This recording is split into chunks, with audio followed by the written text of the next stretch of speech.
दोस्तों, भारत में बहुत से भूतिया रेलवे स्टेशन हैं, पर क्या आपको पता है कि भारत का सबसे भूतिया रेलवे स्टेशन कौन सा है? जो 10 भूतिया रेलवे स्टेशन में से नंबर 1 भूतिया स्टेशन आता है बैगन कोडार। जी हाँ दोस्तों, बैगन कोडार जो कि एक भूतिया रेलवे स्टेशन है। बताया जाता है कि जो ये बैगन कोडार है वो पश्चिम बंगाल के पुरुलिया जिले में है। और सभी लोग इस स्टेशन को भूतिया बोलते हैं, बताते हैं कि हॉन्टेड है। और यहाँ पर एक लड़की की आत्मा रेलवे स्टेशन की पटरियों पर घूमते दिखाई देती है। और जिसने उस लड़की को देखा है उसकी अगले दिन मौत हो जाती है। और इस स्टेशन पर कोई भी ट्रेनें नहीं रुकती है। अगर यात्री उस ट्रेन में सवार होते हैं तो अपने ट्रेन की खिड़कियां बंद कर लेते हैं, ताकि वो लड़की जो वहां पर घूमती हुई सभी को दिखाई देती है वो उन यात्रियों को दिखाई ना दे। तो दोस्तों, आज की स्टोरी बैगन कोडार के भूतिया रेलवे स्टेशन की होने जा रही है। कहानी शुरू होती है पंकज नाम के एक लड़के से, जिसकी उम्र लगभग 23-24 साल की होती है। और उसकी एक सरकारी नौकरी लग जाती है। सरकारी नौकरी जिस जगह पर लगती है वो होता है बैगुन कोडार, जो कि भूतिया रेलवे स्टेशन है। वहां पर पंकज की नौकरी लग जाती है। और पंकज ये सब सुनकर डर रहा था कि उसकी नौकरी उसी स्टेशन पर क्यों लगी जिसके बारे में सभी बताते हैं कि वो एक भूतिया रेलवे स्टेशन है। और पंकज वहां पर चला जाता है उस स्टेशन पर। स्टेशन पर जाने के बाद वहां के रेलवे मास्टर से बात करता है।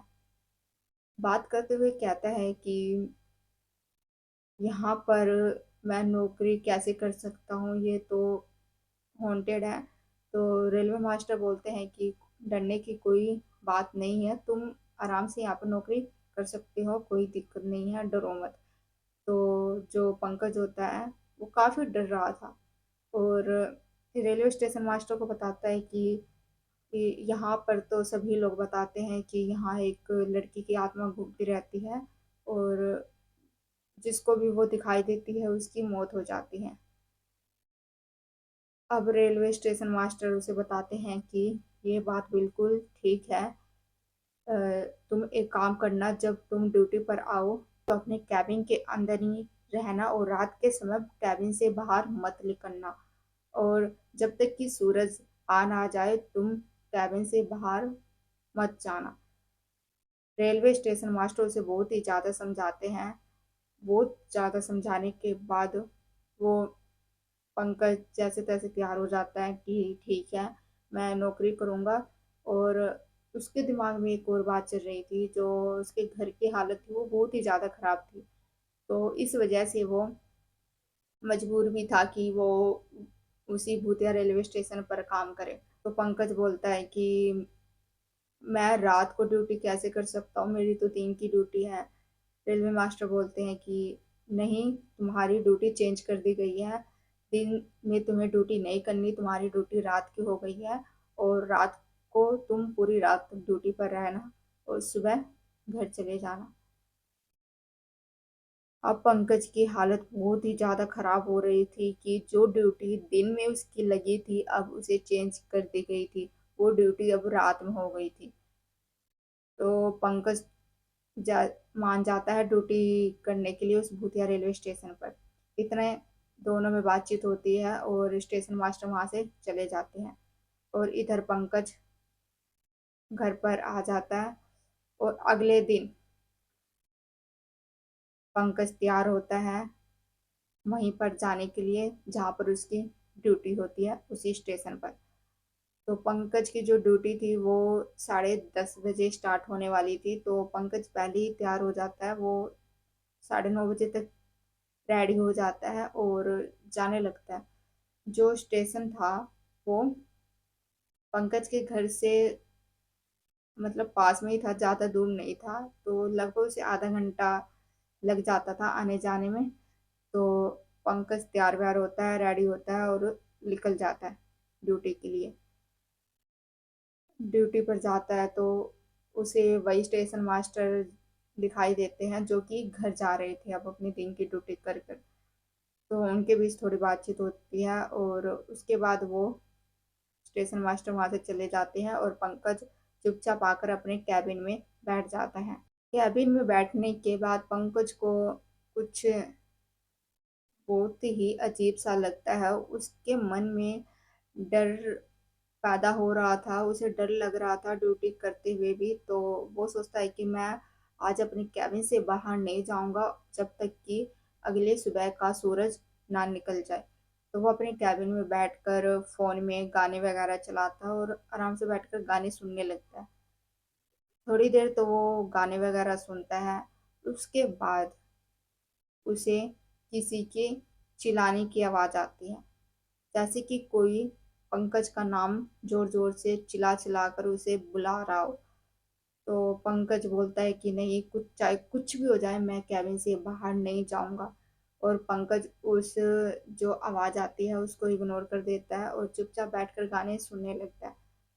गाने सुनते सुनते जो उसके गाने की आवाज जो होती है ना, वो एक अजीब सी साउंड में बदल जाती है। एक डरावनी सी आवाज उसके मोबाइल में चलने लगती है। और ये सब सुनने के बाद पंकज और भी ज्यादा डर जाता है। उसे इतना डर लग रहा था कि उसे समझ में नहीं आ रहा था वो क्या करे। तो वो अपने कानों को ऐसे ऐसे दबाकर जोर से बैठ जाता है ताकि उस फोन में जो साउंड चल रही थी वो उसे सुनाई ना दे। कई देर तो पंकज अपने कानों को बंद करके कई देर ऐसे ही शांत रहता है और देखते ही देखते सब कुछ शांत हो जाता है। जो उसका फोन अभी तक बज रहा था अब वो फोन नहीं बजता है और जो उसे आवाज सुनाई दे रही थी वो भी आवाज नहीं आती है।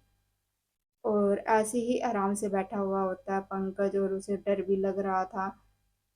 तो एकदम से कैबिन के दरवाजे को कोई खटखटाता है। जोर से उसके दरवाजे को जोर से कोई जोर जोर से मारने लगता है। उस कैबिन के बाहर एक लड़की थी जो कि उसे पंकज को बोल रही थी कि दरवाजा खोलो, दरवाजा खोलो, मुझे बचा लो, मुझे बचा लो, प्लीज दरवाजा खोलो, मुझे अंदर आने दो। तो पंकज तो डर ही रहा था और वो सोचता है कि मैं दरवाजा नहीं खोलूंगा।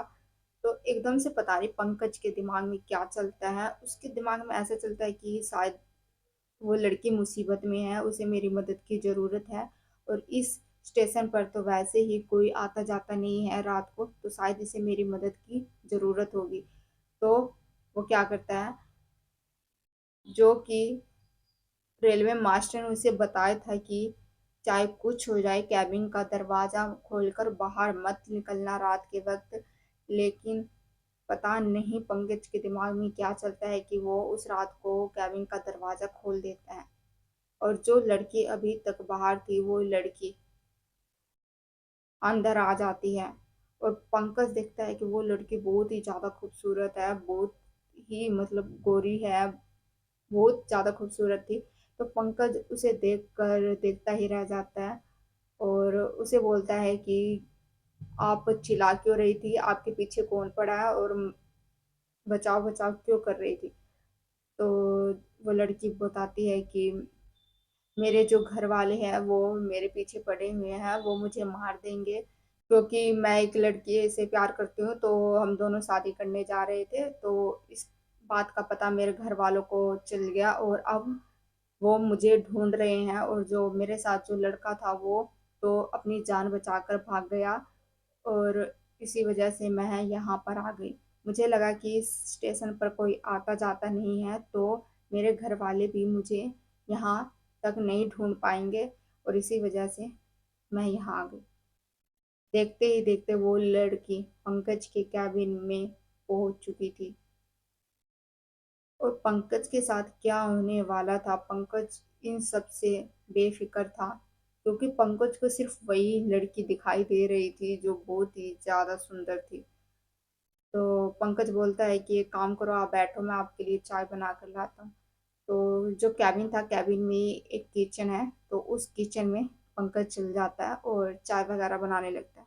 चाय चूय बनाकर लेकर आता है तो वो क्या देखता है कि जो लड़की बैठी थी उसके कैबिन में थी, अब वो लड़की नहीं थी वहां पर। और एकदम से वो लड़की की फिर से चिल्लाने की आवाज आती है, बहुत ज्यादा जोर से चिल्लाने की आवाज आती है। तो पंकज के हाथों में जो चाय था वो उसके हाथों से गिर जाता है और जमीन पर जो कप था वो टूट जाता है। तो उसके चिल्लाने की आवाज़ को सुनकर पंकज बहुत डर जाता है। वो देखता है कि फर्श पर कुछ खून की बूंदें पड़ी हुई हैं और अब उसे लगना लगता है कि शायद उस लड़की के घर वालों ने उसे ढूंढ लिया है और उसे मारने के लिए ले गए हैं। पंकज को लगता है कि मुझे उस लड़की की मदद करनी चाहिए, मुझे उसके घर वालों से उसे बचाना चाहिए। तो ना चाहते हुए भी पंकज अपने कैबिन से बाहर निकल जाता है। आसपास देखने लगता है तो उसे कोई भी नहीं दिखाई देता और दूर दूर तक उसे ढूंढता है तो एक जगह दिखाई देती है उसे, बहुत ही ज्यादा वहां पर अंधेरा होता है तो वहां पर वो जाता है। वहां पर जाता है तो वो लड़की उसे वहीं दिखाई दी। उसने देखा कि वो लड़की वहां पर बैठी है और उसके पास में एक लड़का लेटा हुआ है। और पंकज देखता है कि उसके हाथों में एक कुल्हाड़ी है। वो उस कुल्हाड़ी से उस लड़के के गर्दन को और उसकी बॉडी को बहुत जोर जोर से मार रही है, बहुत ज्यादा जोर से मार रही है। और देखते ही देखते जो उसके पास में लड़का था उसकी वहां पर मौत हो जाती है। और पंकज उसके पास जाता है। वो बहुत ही ज्यादा डर गया था, उसकी हालत बहुत ज्यादा खराब हो गई थी। और वो डरते डरते उस लड़की के पास जाता है। जाने के बाद मतलब ज्यादा करीब नहीं जाता, वो थोड़ा सा दूर ही रहता है और जाकर वहां देखता है तो जो लड़की उस लड़के को मार रही थी और वो लड़का कौन था ये सब देखकर पंकज के पैरों के नीचे से जमीन खिसक जाती है। वो ये सब देखकर उसी टाइम बेहोश हो जाता है। पंकज की आँख खुलती है तो वो क्या देखता है कि वो तो कैबिन में ही है। तो बाहर से किसी के चिल्लाने की आवाजें आ रही थी, बहुत मतलब जैसे ही बहुत सारे लोग हो और किसी कोई जोर जोर से चिल्ला रहा हो। तो पंकज को लगता है कि शायद सुबह हो गई है और सूरज भी निकल आया है। तो पंकज अपने कैबिन के दरवाजे को खोलता है। खोलकर बाहर जाते हैं तो जहाँ रेल की पटरियाँ थी वहां पर कई लोगों की भीड़ लगी हुई थी, बहुत ज्यादा लोग थे वहां पर। तो पंकज को लगता है कि शायद वहां पर किसी की डेथ हो गई है, कोई शायद मर गया है, तो इसी वजह से लोगों की भीड़ वहां लगी हुई है। तो अब पंकज भी वहां उसी भीड़ में चला जाता है। उस भीड़ में जाने के बाद पंकज देखता है कि जो वहां पर लाश पड़ी थी वो लाश किसी और की नहीं, पंकज की थी। पंकज ये सब देखकर एक सदमे में चला जाता है कि ये मैं हूँ। जो लाश पंकज के सामने पड़ी थी वो लाश पंकज की ही थी और जो पंकज वहां था वो पंकज की आत्मा थी। तो इस तरह पंकज की भी उस भूतिया रेलवे स्टेशन पर मौत हो चुकी थी। जैसे कि कहते हैं कि अगर वहां पर किसी की रात की ड्यूटी लगी हो तो उसकी मौत वहां बैगन कोडार के उस भूतिया रेलवे स्टेशन पर पक्की है। और पंकज की भी मौत उसी भूतिया रेलवे स्टेशन पर हो गई थी। तो दोस्तों आपको आज की स्टोरी बैगन कोडार की कैसी लगी? अगर अच्छी लगी हो तो लाइक करना, शेयर करना एंड सब्सक्राइब करना। और अगर आपके पास भी कोई हॉरर स्टोरी है, कोई रियल हॉरर स्टोरी, तो आप मेरे साथ इंस्टा पर शेयर कर सकते हैं, जिसे कि मैं सभी के सामने यूट्यूब चैनल पर लेकर आऊंगी। तो दोस्तों मिलते हैं एक और नए हॉरर स्टोरी में, तब तक के लिए आपका बहुत बहुत धन्यवाद दोस्तों।